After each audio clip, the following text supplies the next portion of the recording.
Hello friends, Navodaya academy में आपका स्वागत है। आज हम अध्ययन करेंगे 1857 की क्रांति के विषय में। इसे पूरी कक्षाओं में हम यूरोपीय कंपनियों के आगमन, प्लासी का युद्ध, बक्सर का युद्ध, आंग्ल मैसूर युद्ध, इनके विषय में अध्ययन कर चुके हैं। हमने देखा था कि 1757 में प्लासी के युद्ध के बाद अंग्रेजों ने भारतीय राजनीति में अपना हस्तक्षेप करना प्रारंभ कर दिया था और बक्सर युद्ध जो 1764 में हुआ उसके बाद उन्होंने बंगाल पर क्या अपना अधिकार कर लिया और धीरे धीरे बंगाल, मैसूर, हैदराबाद, महाराष्ट्र ये सारे क्षेत्रों में अंग्रेजों का क्या है अधिकार हो गया था। और आंग्ल मैसूर युद्ध में उन्होंने हैदर अली और टिप्पू सुल्तान को पराजित करने के बाद मैसूर में भी अपना अधिकार कर लिया और अधिकार करने के बाद उन्होंने धीरे धीरे सत्ता को अपने हाथ में ले लिया और भारतीय जनता क्या है शोषण करना प्रारंभ कर दिया। और ये शोषण इतना बढ़ता गया और 1757 से 1857 तक 100 वर्ष में इतना व्यापक हो गया कि जनता ने क्या है विद्रोह करना शुरू कर दिए। तो जो विद्रोह हुए उन विद्रोहों को अलग अलग नाम दिया है लेखकों ने। भारतीय लेखकों ने कुछ और नाम दिया है, विदेशों ने कुछ और नाम दिया है। इसलिए कहा जाता है कि जो 1857 क्रांति का स्वरूप है वह कोई निश्चित नहीं है। जैसे मैंने लिखा है प्रथम स्वतंत्रता संग्राम, कुछ लेखकों ने कहा ये प्रथम स्वतंत्रता संग्राम है, किसी ने कहा ये सैनिक विद्रोह है, तो किसी ने कहा ये राष्ट्रीय विद्रोह है, तो किसी लेखक ने ये भी कहा कि ये मात्र धार्मिक विद्रोह है, मतलब ईसाइयों के विरुद्ध धार्मिक युद्ध है। तो इस तरह बहुत सारे नामों से इसे हम जानते भी हैं और धीरे धीरे अगर हम सबको समझेंगे तो हम पाएंगे कि ये क्या है। सामान्य तौर से देखा जाए तो इसका कोई स्वरूप निश्चित नहीं है। तो फिलहाल मैं यहाँ आपके लेकर आया हूँ कुछ महत्वपूर्ण तथ्य जिनसे प्रश्न लगातार पूछे जाते हैं 1857 की क्रांति के विषय में। और आज की वीडियो हम कोशिश करेंगे कि इसके स्वरूप, इसका कारण और इसके प्रारंभ के विषय में हम अध्ययन कर लें। तो चलिए प्रारंभ करते हैं। यहाँ मैंने लिखा है कि यहाँ प्रश्न पूछे जाते हैं कि जिस समय 1857 क्रांति घटित हुई थी तो उस समय ब्रिटेन का साम्राज्ञी कौन था। तो इस समय ब्रिटेन के साम्राज्ञी थी महारानी यानी शासक विक्टोरिया। कौन थी? महारानी विक्टोरिया ब्रिटेन की महारानी थी या साम्राज्ञी थी। ब्रिटेन के प्रधानमंत्री कौन थे इस समय? नाम आता है पार्मिस्टन। कौन? पार्मिस्टन 1857 की क्रांति के समय ब्रिटेन के प्रधानमंत्री थे। अगला प्रश्न पूछा जा सकता है कि इस समय मुगल बादशाह कौन थे। तो मुगल बादशाह का नाम है बहादुर शाह द्वितीय। बहादुर शाह द्वितीय या बहादुर शाह जफर, ये शायर थे इसलिए इन्हें क्या है जफर की उपाधि दी गई थी, तो इन्हें बहादुर शाह जफर भी कहा जाता है। प्रश्न बन सकता है कि 1857 क्रांति समय भारत का गवर्नर जनरल कौन था। तो इस समय गवर्नर जनरल था लॉर्ड कैनिन। कौन था? लॉर्ड कैनिन इस समय भारत का गवर्नर जनरल था। कब? 1857 की क्रांति के समय। तो ये मैंने तथ्य लिखे हैं, ये परीक्षाओं में बार बार पूछे गए हैं तो आप इन्हें जरूर याद कीजिएगा। अगला प्रश्न बन सकता है कि 1857 के विद्रोह का दमन करने के लिए किसे सेनापति नियुक्त किया गया था। तो सेनापति नियुक्त किया गया था कैंपबेल के लिए। किसे? कैंपबेल। कैंपबेल को क्या है सेनापति नियुक्त किया गया था। किसका? कंपनी का। विद्रोह का प्रतीक चिन्ह क्या था? तो 1857 क्रांति का प्रतीक चिन्ह था कमल रोटी। क्या था? कमल रोटी। कमल का फूल और रोटी क्या था? इसका प्रतीक चिन्ह था। और इस विद्रोह की वास्तविक शुरुआत हुई थी 10 मई 1857 को। ये वास्तविक शुरुआत की बात हुई है, इससे पूर्व भी छोटे मोटे विद्रोह होते रहे हैं और इसमें तो मंगल पांडे की जो घटना है मार्च की, वहीं से इसका प्रारंभ हो गया था। लेकिन वास्तविक शुरुआत की जाए की बात करें तो 10 मई को हुई थी। अब देखिए इससे हम पहले बात करें इसके स्वरूप की, तो ये होगा इसका प्रमुख तथ्य जहाँ से क्वेश्चन बनते हैं। तो स्वरूप की बात की जाए तो इसका मैंने बताया स्वरूप निश्चित नहीं है, तो अलग अलग लेखों के अलग अलग व्यू हैं, तो वो देखते हैं। देखिए कुछ लोगों ने कहा है, कुछ लेखकों ने कहा है कि 1857 का विद्रोह एकमात्र सैनिक विद्रोह था, इसके अलावा कुछ नहीं था। जो ये विद्रोह हुआ, ये क्रांति हुई, ये क्या था? एकमात्र सैनिक विद्रोह था, इसके अलावा कुछ नहीं था। तो उनमें कुछ प्रमुख नाम हैं, जैसे नाम आता है सर जॉन लॉरेंस। क्या नाम है? Sir John Lawrence. क्या नाम है? Sir John Lawrence. दूसरा नाम आता है सर जॉन सीले। क्या नाम आता है? सर जॉन सीले, जिन्होंने क्या कहा है ये एकमात्र सैनिक विद्रोह है। क्या पूछा जाएगा? कथन दिया जाएगा किसने कहा है कि 1857 क्रांति एकमात्र सैनिक विद्रोह था, इसके अलावा कुछ नहीं? तो ऑप्शन आपको मिल सकता है, क्या मिलेगा? लॉरेंस, सीले, इसके बाद एक नाम आता है ट्रेवेलियन, ट्रेवेलियन। इन्होंने भी क्या कहा कि एकमात्र सैनिक विद्रोह। एक नाम और आता है होम्स, क्या नाम आता है? होम्स। तो इन लोगों ने क्या कहा है कि 1857 क्रांति एकमात्र सैनिक विद्रोह था, इसके अलावा कुछ नहीं। लेकिन इसी के साथ साथ ये हमने नाम लिखे सारे विदेशी नाम हैं, कौन कौन से? Sir John Lawrence, sir John Seeley, Trevelyan और होम्स। इन सभी लोगों ने क्या बताया है? एक सैनिक विद्रोह है। इसके बाद कुछ भारतीय हैं जिन्होंने भी बता दिया कि ये सैनिक विद्रोह है। कुछ भारतीयों में भी गिने चुने हैं, बाकी ने तो क्या है, प्रथम स्वतंत्रता संग्राम की संज्ञा दी अधिकांश भारतीयों ने। तो यहाँ देखिए इनमें नाम आता है, प्रमुख क्वेश्चन यहाँ से बनता है कि किस भारतीय ने इसे सैनिक विद्रोह कहा है? तो नाम है सर सैयद अहमद खां। क्या नाम है? सर सैयद अहमद खां। सर सैयद अहमद खां और दुर्गादास। क्या नाम है? दुर्गादास। तो इन दो भारतीयों ने भी इसे क्या है, सैनिक विद्रोह कह दिया, ना कि प्रथम स्वतंत्रता संग्राम। क्या कहा है? सैनिक विद्रोह का। किसने कहा है? सर सैयद अहमद खां और दुर्गादास ने। इसके बाद देखिए अगला कहा गया कि ये प्रथम स्वतंत्रता संग्राम है। क्या है? प्रथम स्वतंत्रता संग्राम है। तो 1857 की क्रांति को प्रथम स्वतंत्रता संग्राम कहा है। किसने कहा है? बी.डी. सावरकर। किसने? बी.डी. सावरकर। तो बी.डी. सावरकर साहब ने क्या कहा है कि 1857 क्रांति प्रथम स्वतंत्रता संग्राम है। क्या है? प्रथम भारतीय स्वतंत्रता संग्राम की संज्ञा किसने दी है? बी.डी. सावरकर ने। इसके बाद कहा गया है कि एक राष्ट्रीय विद्रोह है। क्या है? राष्ट्रीय विद्रोह। पहले क्या मैंने बताया? सैनिक विद्रोह। किसने? Lawrence, Seeley, Trevelyan, Holmes, sir Syed Ahmad Khan और दुर्गादास। प्रथम स्वतंत्रता संग्राम बी.डी. सावरकर। अब हम देखते हैं राष्ट्रीय विद्रोह। तो राष्ट्रीय विद्रोह कहा है अशोक मेहता जी ने। किसने कहा है? अशोक मेहता। किसने कहा है? अशोक मेहता ने। अशोक मेहता ने इसे प्रथम राष्ट्रीय विद्रोह की संज्ञा दी है। और एक नाम आता है बेंजामिन डिज़राइल। बेंजामिन डिज़राइल ने ब्रिटेन की संसद में इसे क्या है, राष्ट्रीय विद्रोह की संज्ञा दी है। किसकी? राष्ट्रीय विद्रोह की। तो प्रथम स्वतंत्रता संग्राम किसने कहा? बी.डी. सावरकर ने। राष्ट्रीय विद्रोह किसने कहा है? अशोक मेहता और बेंजामिन डिज़राइल ने। इसके बाद जन क्रांति क्या कहा? ये एकमात्र जन क्रांति है। क्या है? जन क्रांति है। तो जन क्रांति से नाम दिया है रामविलास शर्मा जी ने। किसने? रामविलास शर्मा। रामविलास शर्मा ने 1857 क्रांति को क्या है? जन क्रांति कहा है। क्या कहा है? जन क्रांति कहा है। अगला पॉइंट बनता है सामंतवादी प्रक्रिया। क्या नाम है? सामंतवादी प्रक्रिया। मतलब जो यहाँ पे सामंतवादी आया उसके प्रतिक्रिया दी गई है, तो उसी क्या है? सामंतवादी प्रक्रिया। किसने कहा है? तो मिस्टर के। किसने? मिस्टर के।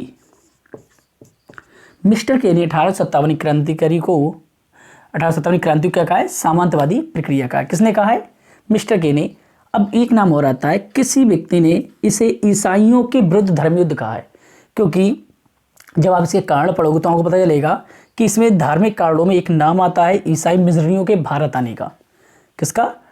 ईसाई मिशनरियों के भारत आने का। जो 1813 का चार्टर एक्ट था उसके जरिए क्या है, ईसाई मिशनरी भारत आए और उन्हें भारत में आके अपना ईसाई धर्म को फैलाना शुरू किया और भारतीय धर्मों की क्या है, बुराई करना शुरू किया।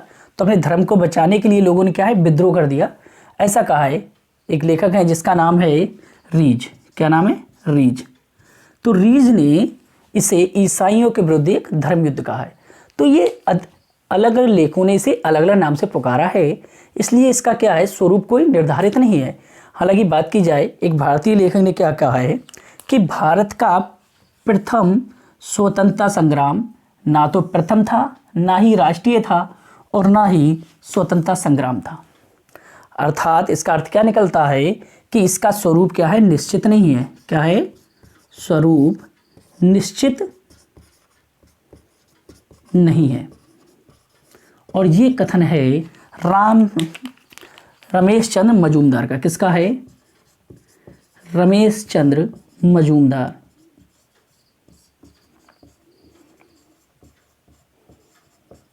किसने?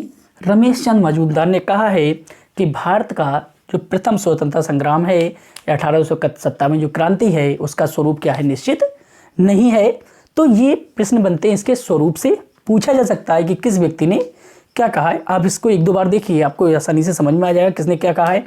और रमेश चंद्र मजूमदार ने जब इस मतलब भारत आज़ाद हुआ तो इसको लिखने के लिए इतिहासकारों को नियुक्त किया गया, तो सभी ने क्या अपने अलग अलग व्यू रखे। कुछ ने इसके बाद इसका लेखन शुरू कर दिया था। तो इसलिए क्या है, इसमें अलग अलग तथ्य हैं और सबके तथ्य क्या अलग हैं, इसके नाम भी सारे अलग अलग हैं। तो इसलिए कहा जाता है कि जो 1857 क्रांति थी उसका स्वरूप निश्चित नहीं है। तो इसलिए आप इन चीज़ों को याद कीजिए, पढ़िए एक दो बार, आसानी समझ लेंगे। अब हम देखते हैं इसके कारण के विषय में। अब देखते हैं इसके कारण के विषय में। 1857 की क्रांति के कारणों के विषय में अध्ययन करते। तो देखिए, हमने देखा 1757 में प्लासी के युद्ध के बाद से क्या है, अंग्रेजों का हस्तक्षेप भारत में शुरू हो गया और इन्होंने वहीं से क्या है, भारतीय जनता का शोषण करना प्रारंभ किया। और ये शोषण 1757 से 1857 तक चलता रहा, उसके आगे भी चलता रहा है। लेकिन जो 1857 में क्रांति हुई तो उसमें जिस 100 साल के दौरान भारतीयों को जो शोषण है वही क्या है, मेन कारण बनता है। तो इसलिए हम इसके कारणों को दो रूप में पढ़ सकते हैं। कारणों को, जो कारण है इसके, उसे दो रूपों में पढ़ा जा सकता है। एक तो होगा पूर्वकालिक कारण। क्या होगा? पूर्वकालिक कारण। और दूसरा होगा तात्कालिक कारण। कौन सा? तात्कालिक कारण। तात्कालिक कारण जानते हो आप, चर्बी लगे कारतूस,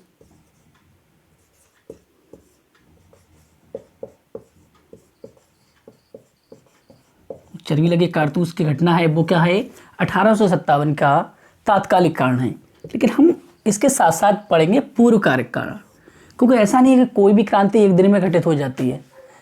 जब जनता में क्या है, घृणा एक लंबे समय से बढ़ती रहेगी तो किसी समय जब फूटेगी तो वो क्या क्रांति का रूप लेता है। तो 1857 क्रांति ऐसा नहीं केवल चर्बी लगे कारतूसों के प्रयोग के कारण ही हुई, लेकिन जो 100 साल के दौरान अंग्रेजों ने शोषण किया भारतीय जनता का, वो क्या इसका प्रमुख कारण है। तो उन्हीं कारणों को हम पढ़ेंगे क्या है, पूर्वकालिक कारण के रूप में। तो इन्हें हम चार तरह से पढ़ सकते हैं। देखिए, सबसे पहले हम देखिए, पहला पूर्वकालिक कारण हो सकता है आपका, जिसे हम आर्थिक कारण के रूप में देखेंगे। क्या है? आर्थिक कारण। आर्थिक कारण, आर्थिक से आप अर्थ से जानते होंगे, मतलब जो पैसे से अर्थव्यवस्था संबंधित कारण रहे वो क्या होंगे, आपके आर्थिक कारण होंगे। तो देखिए, इस दौरान हम देखते हैं कि 1757 के बाद या बक्सर के युद्ध के बाद से अंग्रेजों ने सत्ता अपने हाथ में ले ली और उन्होंने जनता का शोषण करना शुरू कर दिया। आपने देखा दस्तक के दुरुपयोग से भी उन्होंने बहुत सारा आय करना शुरू कर दी, करों में वृद्धि कर दी। तो वो धीरे धीरे क्या है, कारण बढ़ते रहे, 100 साल तक शोषण होता रहा। तो इसमें देखिए, प्रथम कारण के रूप में देख सकते हैं कि भारत का बाजार के रूप में प्रयोग। क्या? बाजार के रूप में प्रयोग। उन्होंने क्या किया, भारत को क्या बाजार के रूप में प्रयोग करना शुरू कर दिया। देखिए, पहले ये व्यापार करने आए, यहाँ से माल खरीदते थे और ले जाके अपने देश में बेच देते थे। अब इन्होंने क्या है कि भारत को क्या है, बाजार के रूप में प्रयोग करना शुरू कर दिया। कैसे बाजार में प्रयोग किया कि ये भारत में कच्चा माल खरीदते थे। क्या करते थे, भारत से कच्चा माल खरीदते थे, उसे खरीद के विदेश में ले जाते थे। अब वहाँ ले जाके उसे नए रूप में बनाते थे और फिर वहाँ से तैयार माल को क्या करते, भारत में लाके बेचते थे। इसका मतलब क्या है, जब प्रारंभ में भारत से खरीदते थे तो सस्ता खरीदा, फिर कहाँ, विदेश ले गए, वहाँ से उन्होंने फिर क्या है, माल तैयार कराया और फिर भारत में लाके बेचा। मतलब जो खरीदने की मार्केट है वो भी कहाँ है, भारत की है, बिक्री की मार्केट वो भी कहाँ है, भारत की है। केवल बनाने के लिए क्या है, विदेश ले जा रहे थे। तो यहाँ खरीदते थे बहुत कम दाम में, बेच फिर वहाँ विदेश में ले जाकर तैयार करते थे अपने यहाँ, फिर भारत लेके आते थे और फिर महंगे दाम में बेचते थे। तो इस तरह क्या हुआ, अब देखिए इनके जो कारखाने थे, को भारत में क्या था, हस्तशिल्पी कार्य था, लोग हाथों से कार्य करते थे। विदेश में काम क्या, मशीनों से होता था। जब मशीनों से काम होगा तो मशीनों से जो कपड़ा बनेगा या जो माल तैयार होगा उसमें सफाई ज़्यादा होगी, आकर्षण ज़्यादा होगा। दूसरी जो उसमें लागत भी कम आएगी। तो जो विदेश से माल आएगा वो क्या होगा, सस्ता होगा और क्या होगा, सुंदर होगा। अब जनता को क्या भाई, माल सस्ता चाहिए और सुंदर चाहिए, वो नहीं देखे कि वो देसी है या विदेशी है। तो धीरे धीरे क्या हुआ कि भारत में इस बाजार की वजह से क्या हुआ, दस्तकारी और हस्तशिल्प के जो धंधे थे वो चौपट हो गए। क्या हो गया, दस्तकारी और हस्तशिल्प के जो धंधे थे भारत में वो चौपट हो गए। धीरे धीरे कहा जाए तो सारा जो उद्योग था, भारतीय उद्योग क्या है, समाप्त हो गया। क्या हो गया, भारतीय उद्योग चौपट हो गया। क्या हो गया, भारतीय उद्योग चौपट हो गया। क्यों, क्योंकि अंग्रेज क्या करने लगे, भारत को बाजार के रूप में प्रयोग करने लगे। यहाँ से माल सस्ता खरीदते थे, विदेश में ले जाके बनाते थे, फिर भारत में बेचते थे। तो भारत की जनता को क्या है, माल सस्ते मिलने लगा, तो उन्होंने भारतीय जो उद्योग थे उनसे माल खरीदना शुरू कर दिया। दूसरे कारण के रूप में हम देख सकते हैं करों में वृद्धि। क्या हुआ, करों में वृद्धि। अंग्रेजों ने क्या किया, भारत में करों में वृद्धि कर दी। अब जब करों में वृद्धि करोगे, कर वृद्धि से क्या हुआ, किसान की लागत कम हो रही थी, कर ज़्यादा हो रहा था। धीरे धीरे उन्होंने इस तरह का माहौल बना दिया कि पहले तो जमींदारों से खुद कर दिलवाते थे, जब जनता कर अदा नहीं कर पाती थी तो उनकी ज़मीनें भी जब्त कर लेते थे, और कर इतना बढ़ा दिया कि जनता क्या है, कर अदा ही नहीं कर पाती थी, और धीरे धीरे क्या है, वो जमींदारों के चुंगल में फंस जाते थे। तो करों में जो वृद्धि थी, इस करों की वृद्धि से क्या हो गया, ज़मीनें जब्त हो गई, ज़मीनें जब्त हो गई, और किसान क्या हो गया, बेरोजगार हो गया। ज़मीनें जब्त हो जाएंगी पर करों में वृद्धि होगी, जब कर में वृद्धि होगी तो कर नहीं दे पाओगे, तो धीरे धीरे क्या उन्होंने ज़मीनें जब्त करना शुरू कर दी। आगे देखिए, दो प्रथा लेके आई है, रैयतवाड़ी, रैयतवाड़ी और महलवाड़ी। रैयतवाड़ी और महलवाड़ी, इन दो व्यवस्थाओं से क्या हुआ कि जो भारत में वंशानुगत स्वामित्व चल रहा था वो समाप्त हो गया। क्या हुआ, इससे क्या हुआ,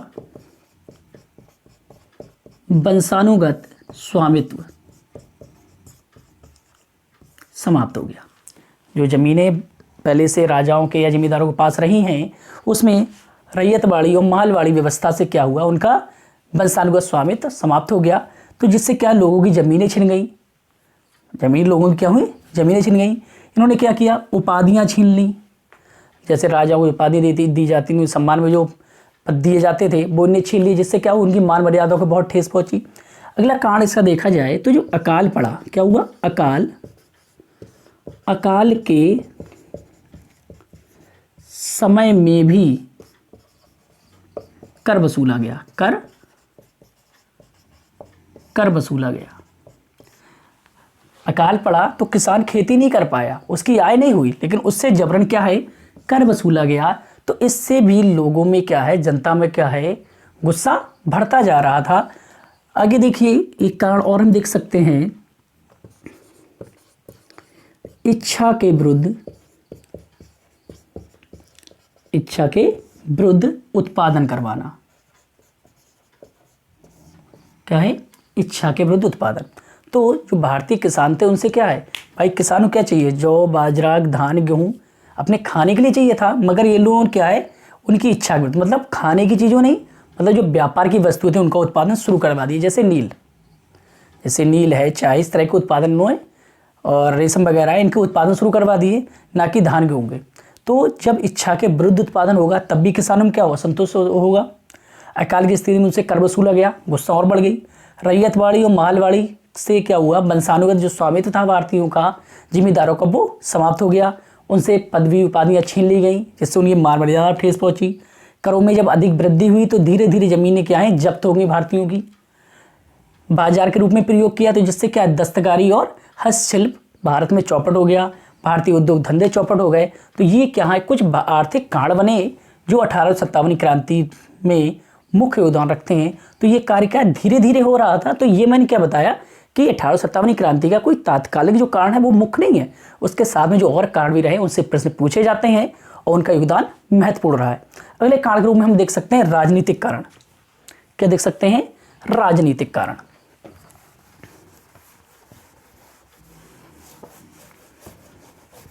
तो ये हो गए आर्थिक कारण जिन्होंने क्या महत्वपूर्ण योगदान दिया। उसके बाद दूसरे पॉइंट पर आप देखेंगे राजनीतिक कारण। क्या? राजनीतिक कारण।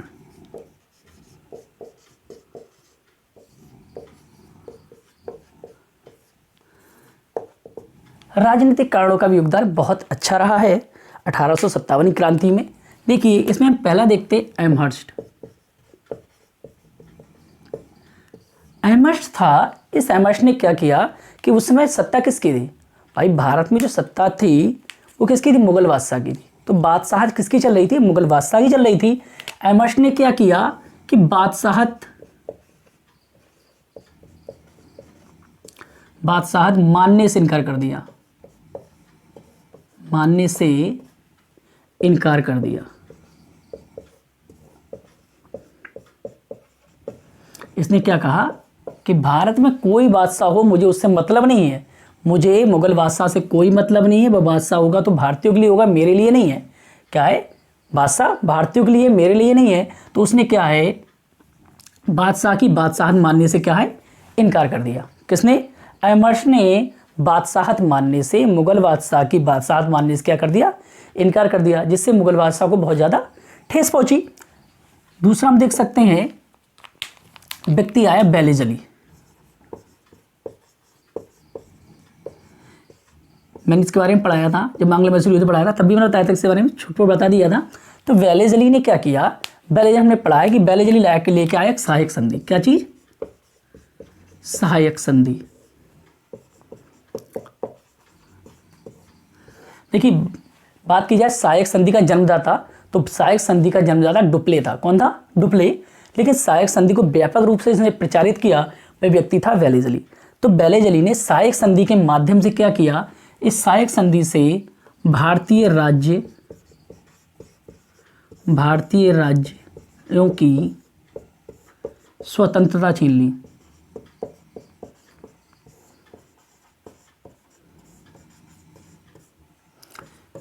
बेलेजली ने सहायक संधि के द्वारा भारतीय राज्यों की स्वतंत्रता छीन ली।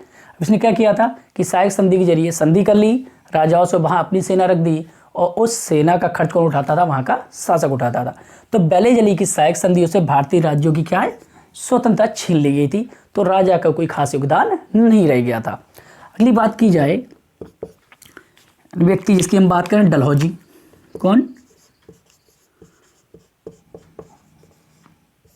डलहौजी की हड़प नीतियां। डलहौजी की हड़प नीति।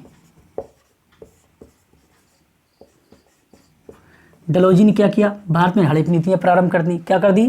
हड़प नीतियां प्रारंभ की।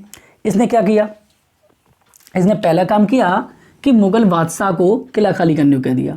किसे? मुगल बादशाह को किला खाली करने का आदेश।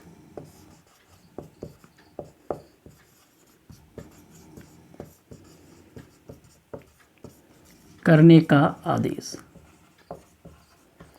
भाई राजा ही अपने महल में नहीं रहेगा तो कौन रह सकता है। क्या किया इन्होंने, मतलब हड़प नीति के अंतर्गत मुगल बादशाह को किला खाली करने का आदेश दे दिया। दूसरी चीज, इन्होंने इसी हड़प नीति के अंतर्गत एक काम हुआ, मैं डलहौजी हड़प नीति की बात नहीं कर रहा हूँ, इनकी हड़प नीतियाँ जो थी वो मुख्य रूप से हड़प, लेकिन डलहौजी हड़प नीति मुख्य रही है। तो इसी दौरान इस हड़प नीति में इन्होंने क्या, मुगल बादशाह से को क्या किया, किला खाली करने का आदेश दिया। दूसरी चीज, गोद निषेध कर दिया। क्या कर दिया? गोद निषेध लागू कर दिया।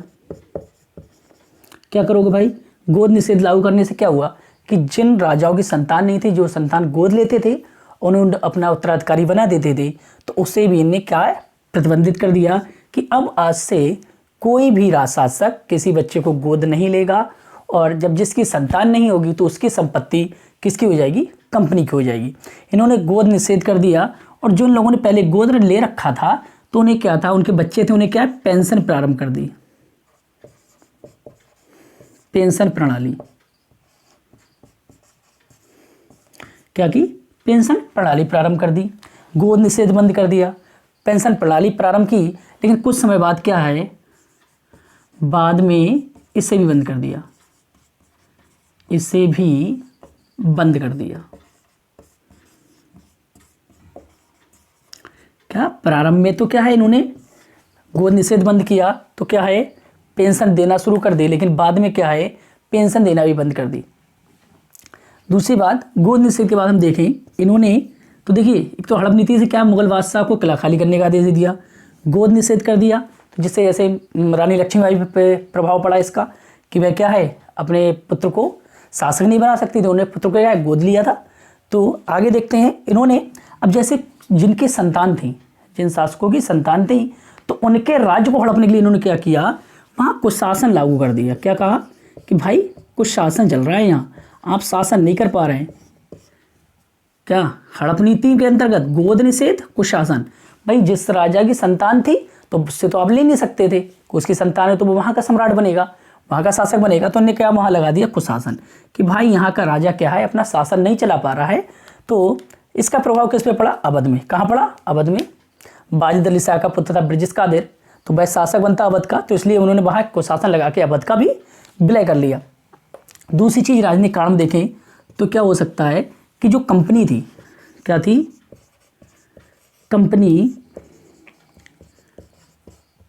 कंपनी में भारतीयों को उच्च पद ना देना, उच्च पद ना देना। तो कंपनी में जो कर्मचारी होते थे, जो नौकर होते थे, जो कार्यकर्ता होते थे, उनको क्या है, जो भारतीय होते थे उन्हें उच्च पद नहीं दिए जाते थे। उच्च पद हमेशा कंपनी किसे देती थी, अंग्रेजों को देती थी। तो ये क्या हैं, राजनीतिक कारण हैं, कुछ प्रमुख रहे जो मैंने आपको बताया। क्या क्या, अहमद ने क्या किया कि बादशाह की बादशाहत मानने से इनकार कर दिया। बेलेजली ने सहायक संधियाँ प्रारंभ की, कब की थी, जैसे मैंने आंग्ल मैसूर युद्ध पढ़ा था, मैं बताया था आपको। तो बेलेजली की सहायक संधियों से क्या हुआ, सबसे पहले किसने सहायक संधि स्वीकार की थी, नवाब ने स्वीकार की थी, कब, 1798 में। तो 1798 में जब सहायक संधियाँ प्रारंभ हुई तो धीरे धीरे क्या है, सारे राज्यों के साथ अंग्रेजी सहायक संधियाँ हो गई, तो राज्यों क्या है, स्वतंत्रता छिन गई। दादाजी आए, इन्होंने हड़प नीतियाँ प्रारंभ कर दी, हड़पने के लिए बहुत सारे रूल बना दिए, जैसे गोद निषेध। गोद निषेध लागू करने से क्या है, इन्हें भी राज्य मिल रहे थे। जहाँ गोद निषेध यानी खुद के पुत्र थे तो वहाँ उन्हें को शासन लगा दिया। तो धीरे धीरे क्या है, इन्होंने पूरे भारत पे कब्जा करने की कोशिश प्रारंभ कर दी। जो भी क्या है, राजाओं पे प्रभाव पड़ा इसका, किस पे भाई, हड़प नीति से किस पे पड़ेगा, राजाओं पर प्रभाव पड़ेगा, जनता पर नहीं पड़ेगा। तो यहाँ से क्या है, जो शासक थे, शासक वर्ग था, वो भी क्या अंग्रेजों के विरुद्ध हो गया, और ये भी एक कारण बन गया किसका, 1857 की क्रांति का। आगे हम देखते हैं सामाजिक एवं धार्मिक कारण।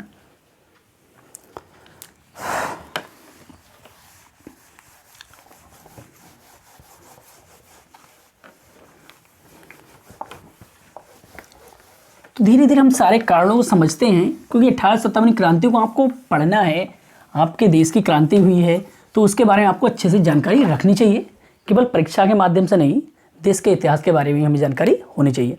तो अगर वीडियो पसंद आ रही हो तो लाइक और शेयर जरूर कीजिएगा। आगे हम देखते हैं सामाजिक एवं धार्मिक कारण। क्या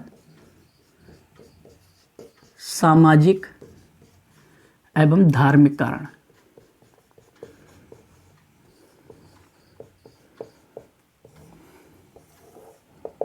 सामाजिक एवं धार्मिक कारण। तो देखिए, सबसे पहला बात की जाए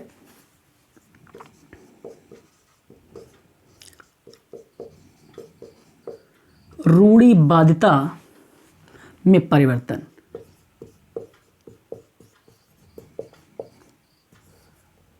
रूढ़िवादिता में परिवर्तन, क्योंकि भारतीय जनता थी या जो वर्ग थे यहाँ की जनता, जिसमें क्या रूढ़िवादिता अधिक थी, तो इन्हें उस रूढ़िवादिता को समाप्त किया। क्या किया, रूढ़िवादिता को समाप्त किया। चाहे भले ही अच्छा कार्य रहा हो, लेकिन इस कार्यों ने क्या है, भारतीय जनता पर प्रभाव डाला कि भाई ये तो हमारी धार्मिक चीज़ों में भी क्या है, हस्तक्षेप कर रहे हैं, हमारा धर्म भ्रष्ट कर रहे हैं, ऐसा हमारे धर्म में नहीं होना चाहिए। तो इससे क्या है, सामाजिक और धार्मिक कारण के रूप में उभर के आई क्या चीज़, रूढ़िवादिता में परिवर्तन। जैसे पहला नाम आता है बेंटिक का। क्या, बेंटिक, यहाँ आप समझिए, इनसे प्रश्न बार बार बनते हैं। तो बेंटिक ने क्या किया, बेंटिक ने बाल हत्या,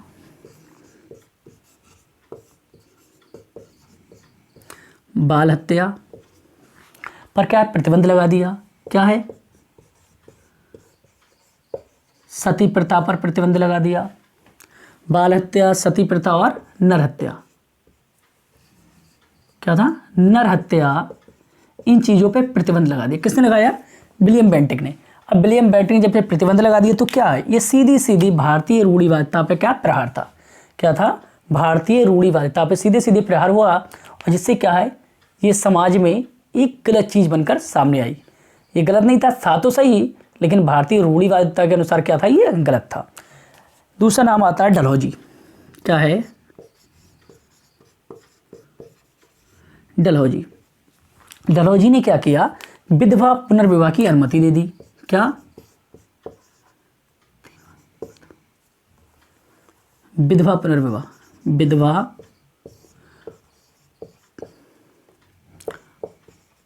पुनर्विवाह, विवाह की अनुमति। क्या हुआ? बेंटिक ने क्या है, बाल हत्या, सती प्रथा और नर हत्या पर प्रतिबंध लगाया, और डलहौजी ने क्या कर दिया, जो विधवा विवाह था उसको क्या है, अनुमति दे दी। लीजिए, एक और प्रहार हो गया किस पे? भारतीय रूढ़िवादिता पे। दूसरी चीज इन्होंने क्या किया आगे, कि भारतीय समाज में क्या दाढ़ी रखना है, पगड़ी बांधना है, तिलक लगाना है, क्या धार्मिक कार्य है। तो इन्होंने क्या है,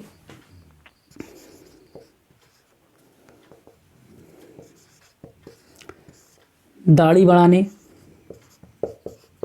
पर प्रतिबंध लगा दिया। किस पे? पगड़ी पहनने पर प्रतिबंध लगा दिया। भाई मुस्लिम रीति रिवाज में क्या है, दाढ़ी बढ़ाना अच्छा कार्य है, सुन्नत का कार्य है, तो उस पर भी इन्हें प्रतिबंध लगा दिया। पगड़ी पहनने प्रतिबंध लगा दिया। क्या करा? तिलक लगाने पर प्रतिबंध लग गया।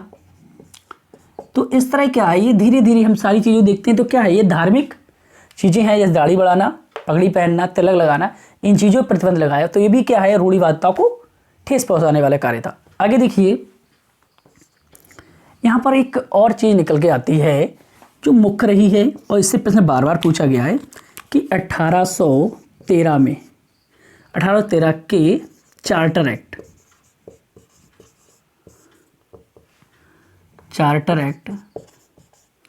के तहत क्या हुआ कि ईसाई मिशनरी, कौन? ईसाई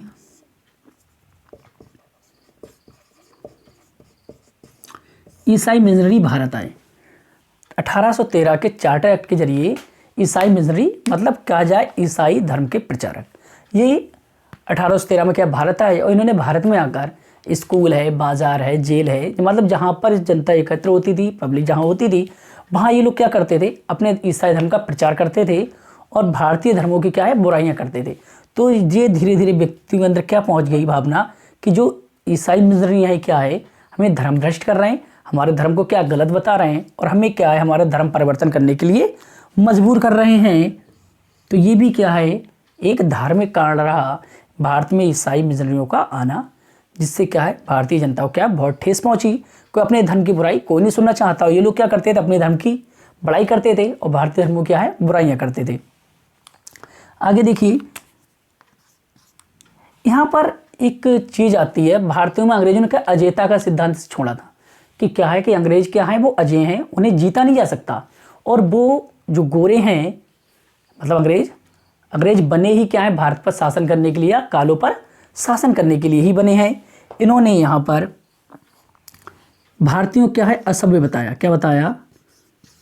कि जो भारतीय हैं वो क्या है, असभ्य हैं। क्या है?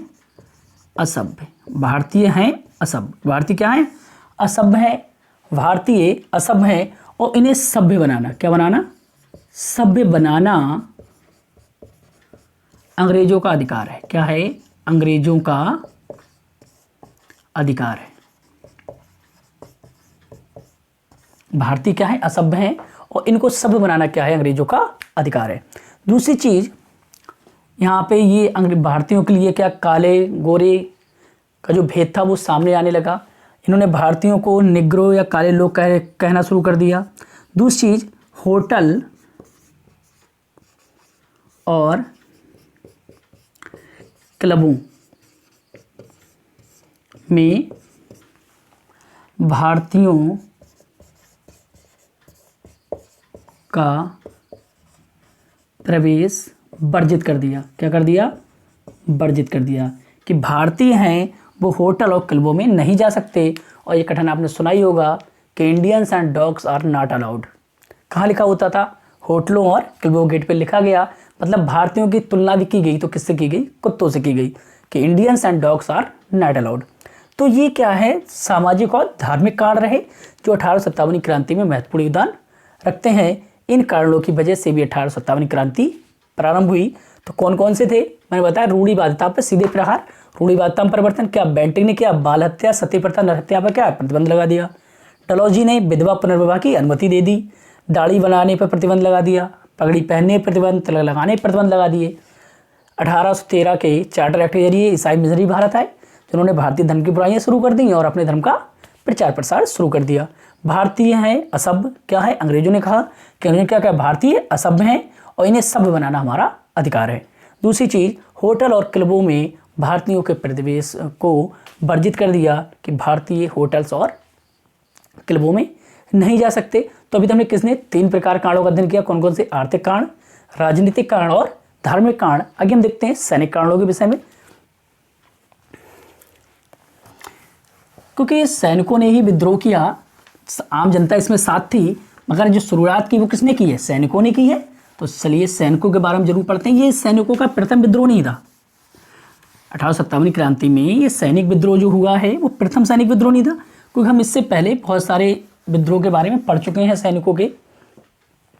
सबसे पहले हमने देखा था कि बक्सर के युद्ध में ही हेक्टर मुनरो की एक टुकड़ी किसे मीर कासिम से मिल गई थी। तो सबसे पहला छोटा-मोटा विद्रोह कहा जाए तो सैनिकों ने बक्सर युद्ध में ही प्रारंभ कर दिया था। तो हम यहाँ बात कर रहे हैं सैनिक कारणों की। तो देखिए सैनिक कारण,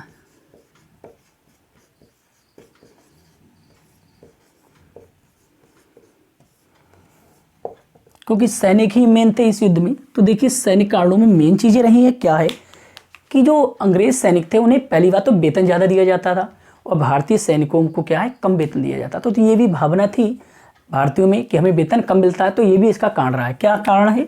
सबसे पहला कम वेतन। क्या? कम वेतन। भाई काम बराबर ले रहे हो तो क्या है? वेतन भी तो बराबर देना चाहिए। लेकिन जो अंग्रेजों को वेतन ज़्यादा देते थे, भारतीयों को वेतन कम देते थे।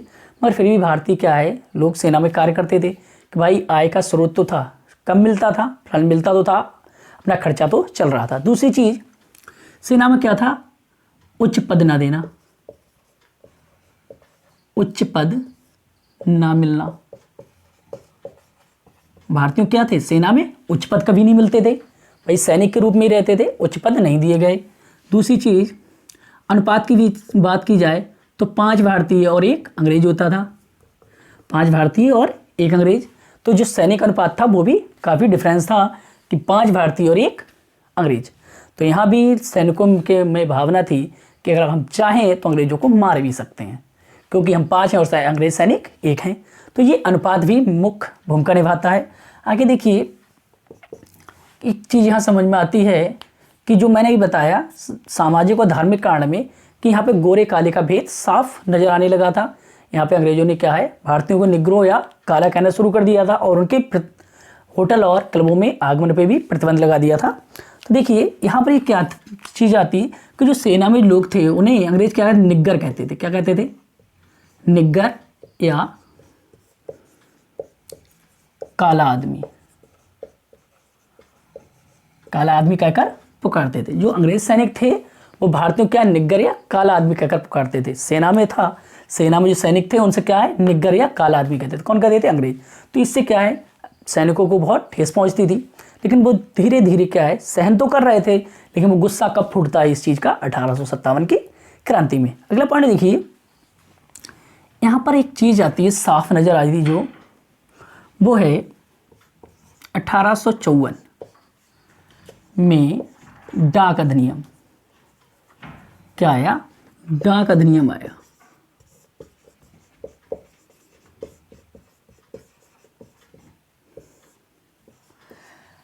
$1854 का डाक अधिनियम। अब देखिए यहाँ पर बहुत सारी चीज़ें हैं कि अभी तक जो भारतीय सैनिक थे वो भारतीय सैनिक अंग्रेज सेना में थे, तो अंग्रेज सेना के साथ कार्य करते थे और उन्हें वेतन कम मिलता था, कम वेतन पे कार्य भी करते थे, जहाँ चाहते वहाँ भेजते थे। जैसे समुद्र पार भेजना भारतीय धर्म के अनुसार गलत था, लेकिन फिर भी भारतीय सैनिक चले जाते थे, थोड़ा उन्हें वेतन अधिक मिल जाता था जब आते थे। लेकिन यहाँ आते आते 1857 के आसपास वो भी ख़त्म कर दिया गया। लेकिन मेन चीज़ है 1854 का डाक अधिनियम। इसमें क्या हुआ कि इससे पूर्व जो भारतीय सैनिक थे वो पत्राचार के माध्यम से अपने परिवारों से बात कर लेते थे, लंबे समय तक घर परिवार दूर रहते थे। लेकिन जब 1854 का डाक अधिनियम बना तो इसके जरिए कि भारतीय सैनिक अपने घर पत्र नहीं भेज सकते थे मुफ्त। अभी तक क्या था, भारतीय जो सैनिक थे वो फ्री पत्राचार करते थे, घर आराम से उनके फ्री पत्र आते थे, घर से पत्र पहुंच जाते थे। लेकिन 1854 के डाक अधिनियम के माध्यम से ये हुआ कि जो फ्री डाक या पत्राचार का माध्यम था वो बंद कर दिया गया। अब अंग्रेज अपने घर पर पत्र फ्री नहीं भेज सकते थे, तो ये एक मेन कारण बन के आता है कि एक तो पहले से वेतन कम, अभी तो जो फ्री पत्राचार होता था वो भी बंद कर दिया गया। अगला पॉइंट देखिए, 1856 में आया सेना अधिनियम। सेना अधिनियम 1854 डाक अधिनियम, इसके जरिए क्या हुआ, फ्री पत्राचार बंद हुआ।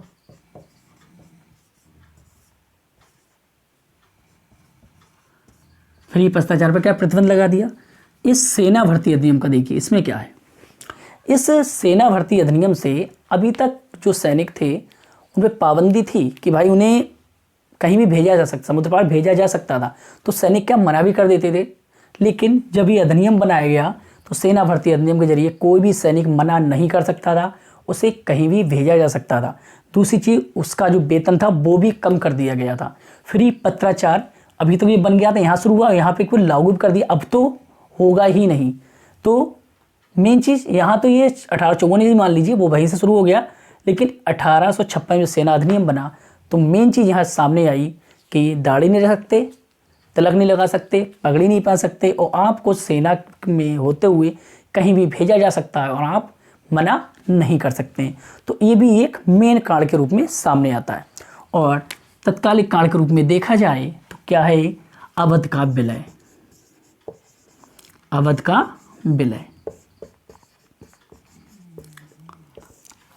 अवध का विलय क्यों, क्योंकि यहाँ पे देखिए मेन है, मैं समझा देता हूँ कि जो अंग्रेज सेना थी उसमें जो अधिकांश सैनिक आते थे वो अवध से आते थे। कहाँ से आते थे, अवध से आते थे।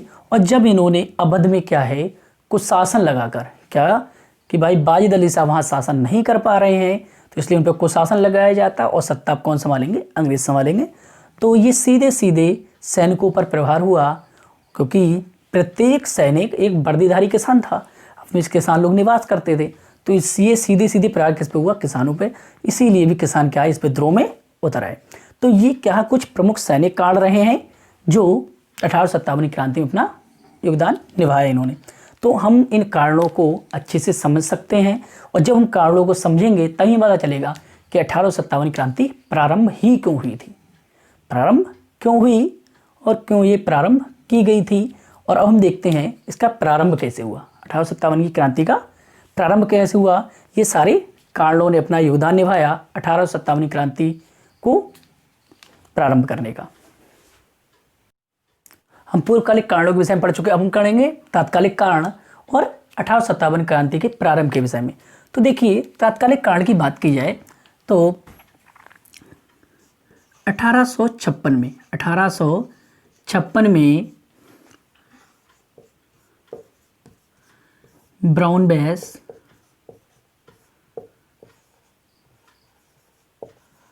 बंदूक के स्थान पर नई बंदूक आई जिसे कहते हैं इनफील्ड राइफल। कौन आई, इनफील्ड राइफल आई। अब 1856 में ब्राउन बेस बंदूक को हटाकर इनफील्ड राइफल का प्रयोग सेना में लाया गया।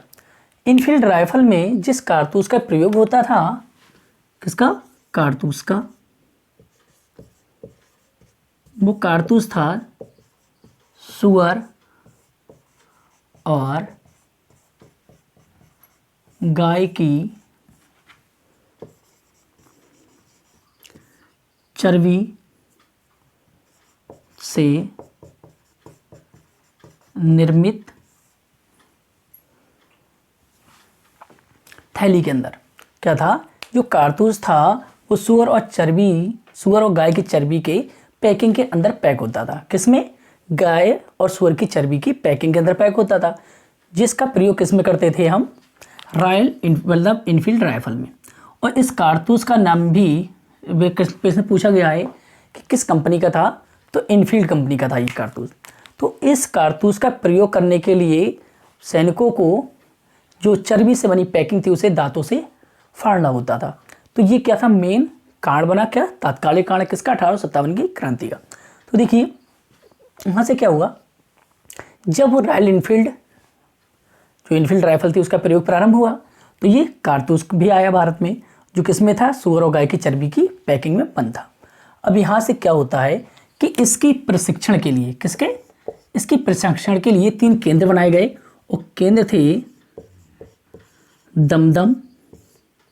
जब इसे पूछा गया है कि इनफील्ड राइफल के प्रशिक्षण के केंद्र कौन कौन से थे या कहाँ इसका प्रशिक्षण प्रारंभ हुआ था, तो दमदम, सियालकोट और अंबाला। कौन कौन सी जगह थी? दमदम, सियालकोट और अंबाला में इनफील्ड राइफल का प्रशिक्षण प्रारंभ किया गया था।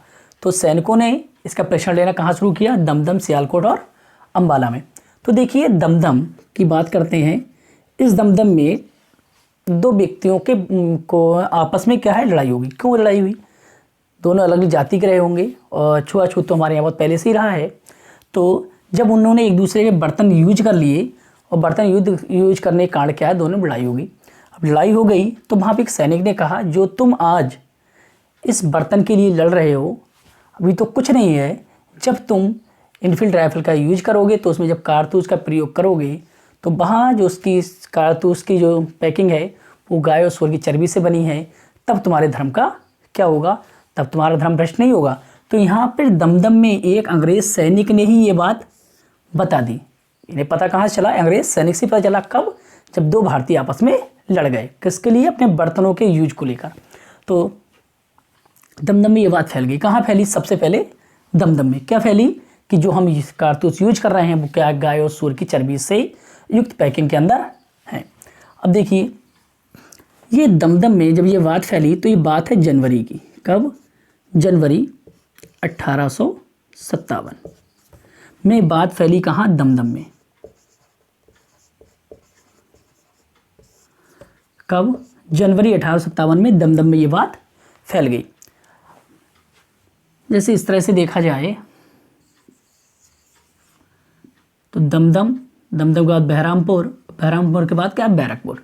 तो दमदम में कब फैली? जनवरी में। जनवरी के बाद बात की जाए फरवरी 1857 में ये बात दमदम से कहाँ पहुँच गई?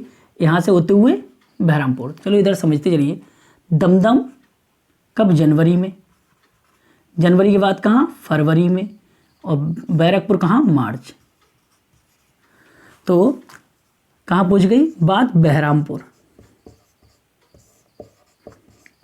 शुरुआत कहाँ से हुई? दमदम से हुई। विद्रोह दमदम में नहीं हुआ है, इसे समझिए। फरवरी के बाद मार्च में ये जानकारी कहाँ पहुँची? बैरकपुर। कहाँ पहुँच गई? बैरकपुर पहुँच गई। शुरुआत कहाँ से हुई? ये 3 प्रशिक्षण केंद्र थे। क्या थे? 3 प्रशिक्षण केंद्र थे और जहाँ इनका प्रशिक्षण चल रहा था। प्रशिक्षण के दौरान ही सैनिकों में लड़ाई हो गई तो एक अंग्रेज ने कह दिया इसके सुअर और गाय की चर्बी से युक्त कारतूस के विषय में बता दिया। तो बात शुरुआत हुई दमदम से पूछी बहरामपुर से पहुंच गई बैरकपुर। और आपने पढ़ा है कि बैरकपुर में ही कौन था? मंगल पांडे था, जिसने सबसे पहले क्या है? विद्रोह की शुरुआत की थी। तो चलिए आगे देखते हैं। अब मार्च में जब ये बात कहाँ पहुंची? बैरकपुर। तो बैरकपुर में कौन था? मंगल पांडे। तो इसके विषय में हम अध्ययन करते हैं।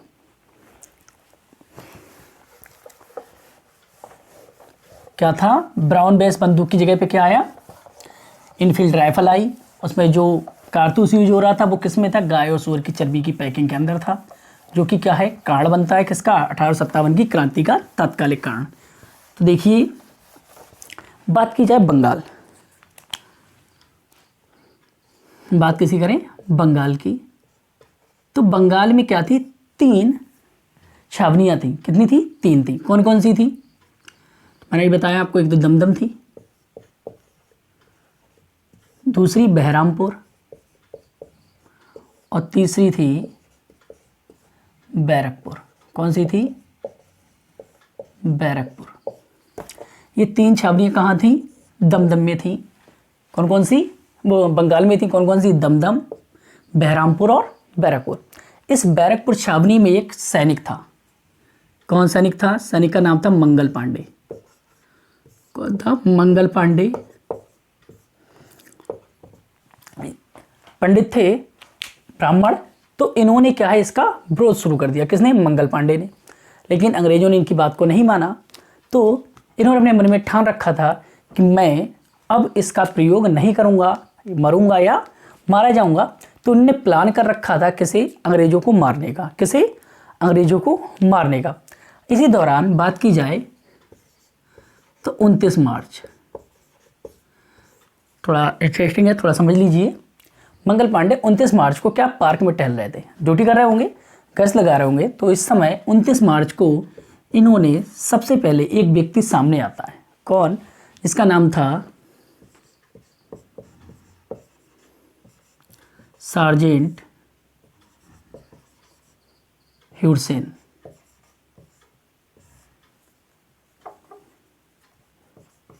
ह्यूडसन, सार्जेंट ह्यूडसन इनके सामने आ जाता है। कौन आ जाता है, सार्जेंट ह्यूडसन सामने आ जाता है। कब, 29 मार्च को। कौन आता है, सार्जेंट ह्यूडसन मंगल पांडे के सामने आ जाता है। अब मंगल पांडे के सामने आ जाता तो मंगल पांडे ने क्या करा, इस पे गोली चला दी। क्या कर दी, गोली चला दी।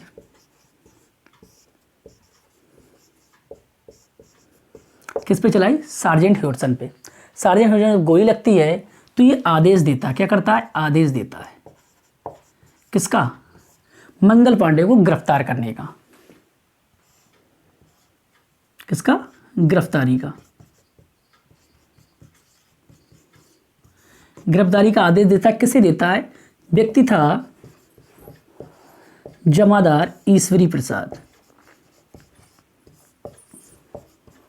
किसे, सार्जेंट ह्यूडसन क्या है, आदेश देता है मंगल पांडे को पकड़ने का या गिरफ्तार करने का। किससे, ईश्वरी प्रसाद को। ईश्वरी प्रसाद वहां होता है तो सार्जेंट ईश्वरी प्रसाद देखता है तो कहता है मंगल पांडे को पकड़ो, इसे गिरफ्तार करो। मगर ईश्वरी प्रसाद उस बात को क्या है, अनसुना कर देता है। क्या कर देता है, अनसुना कर देता है। मतलब सुन तो लेता है मगर कोई रुचि नहीं लेता। वहां और भी भारतीय सैनिक होते हैं। मंगल पांडे आह्वान करता है भारतीय सैनिकों से कि वो उसका साथ दें और अंग्रेजों को मारें, परंतु बाकी कोई सैनिक मंगल पांडे का साथ नहीं देता है। लेकिन जमादार ईश्वरी प्रसाद क्या है, मंगल पांडे को पकड़ते भी नहीं है। तो ना तो जमादार ईश्वरी प्रसाद पकड़ता है, ना ही बाकी अन्य सैनिक जो छावनियों में होते हैं वो भी मंगल पांडे को नहीं पकड़ते हैं। इसी दौरान ईश्वरी प्रसाद ने नहीं पकड़ा, लेकिन इसी समय दूसरा व्यक्ति सामने आ जाता है। और जो दूसरा व्यक्ति सामने आता है उसका नाम था लेफ्टिनेंट बाघ। कौन था, लेफ्टिनेंट बाघ। अब मंगल पांडे को तो पता था कि अगर पकड़ा जाऊंगा तो फांसी होनी है। तो उन्हें क्या है, पहली गोली किस पे चलाई थी, सार्जेंट पे, और दूसरी गोली किस पे चला दी, लेफ्टिनेंट बाघ पे। क्या है, इस पे भी गोली चला दी, इस पर भी गोली चला दी। तो देखिए ईश्वरी प्रसाद वहां था, उसने क्या है, मंगल पांडे को नहीं पकड़ा। आदेश किसने दिया, सार्जेंट ने दिया। दोनों घायल हुए, दोनों मारे गए, लेकिन मंगल पांडे बच गया, अभी तक पकड़ा नहीं गया। लेकिन इसी बीच एक अन्य व्यक्ति आता है, जिस व्यक्ति का नाम था शेख पलटू। क्या नाम था, शेख पलटू। शेख पलटू क्या, मंगल पांडे को गिरफ्तार कर लेता है। कहाँ कर ले, क्या कर लेता है, गिरफ्तार कर लेता है। और हाँ, बात की जाए बैरकपुर की जी 34वीं इन्फेंट्री थी, 34वीं इन्फेंट्री। ये क्वेश्चन पूछा गया है, किस इन्फेंट्री का था, तो बैरकपुर की 34वीं इन्फेंट्री का था। कौन था, मंगल पांडे। 34वीं इन्फेंट्री, बैरकपुर का सैनिक था कौन, मंगल पांडे, पैदल सैनिक था। शेख पलटू, शेख पलटू क्या है, गिरफ्तार करते हैं किसे, मंगल पांडे को।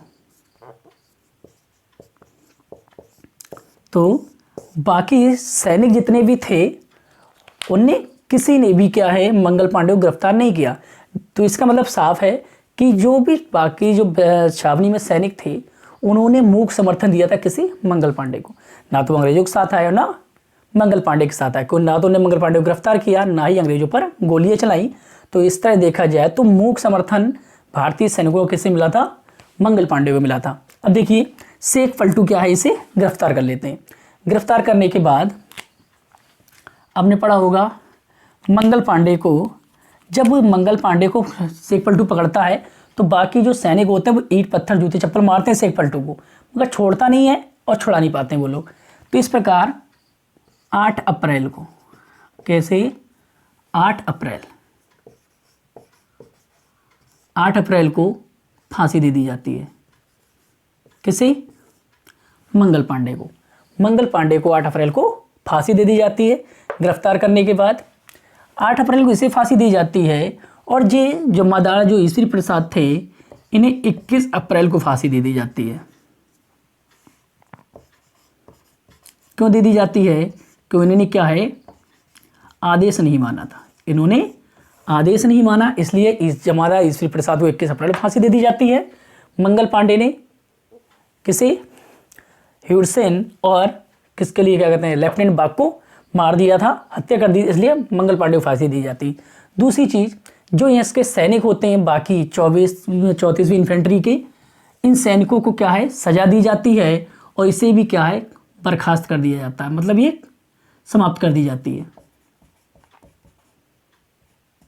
क्वेश्चन पूछा जा सकता 34वीं इन्फेंट्री का क्या हुआ, तो बाद में 34वीं इन्फेंट्री बैरकपुर को क्या समाप्त कर दिया गया, जो वहाँ के जो भारतीय सैनिक थे उन्हें सजा दे दी गई और जो शेख पलटू था इन्हें पदोन्नत कर दिया गया और इसे सैनिक से बना दिया गया हवलदार। क्या बना दिया गया, हवलदार बना दिया गया। तो इनका प्रमोशन हो गया। ईश्वरी प्रसाद का मूक समर्थन देने के कारण फांसी दे दी गई, मंगल पांडे को भी फांसी दे दी गई और जो 34वीं इन्फेंट्री थी उसे समाप्त कर दिया गया। अब ये घटना कब की है, मार्च की घटना कब की है, मार्च की। तो धीरे हमने देखा कि यहाँ पर छोटी सी चिंगारी लग गई, किसकी, 1857 की क्रांति की। आगे देखिए, हम आज इसकी बातवीं शुरुआत तक पढ़ लेते हैं। तो अगर बात की जाए इसका प्रारंभ कहाँ से हुआ, तो दमदम से हुआ, लेकिन इस क्रांति की जो वास्तविक शुरुआत हुई वो कहाँ से हुई, चलिए वो भी देख लेते हैं।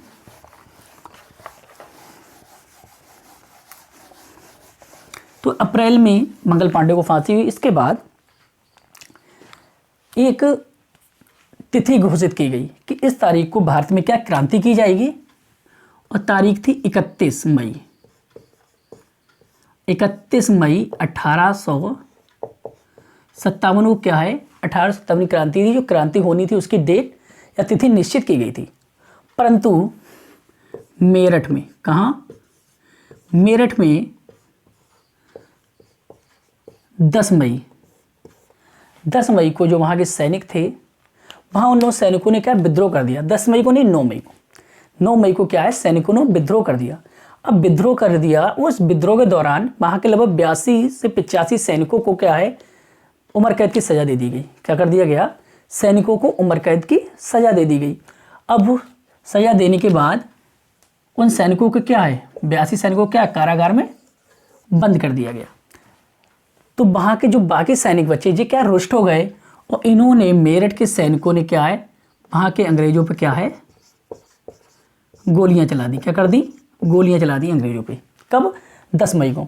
तो 10 मई को मेरठ में क्या है विद्रोह हुआ और इन्होंने जिन 82 से 85 सैनिकों को जिन्हें आजीवन कारावास दिया गया था उन्हें छुड़ा लिया और छुड़ाने के दौरान ये 10 मई को यहाँ से भागकर कहाँ 11 को पहुँच गए, 11 मई को पहुँचे दिल्ली। कहाँ पहुँच गए, दिल्ली पहुँच गए। तो मेरठ में शुरुआत कब हुई, 10 मई को हुई। 10 मई को हुई।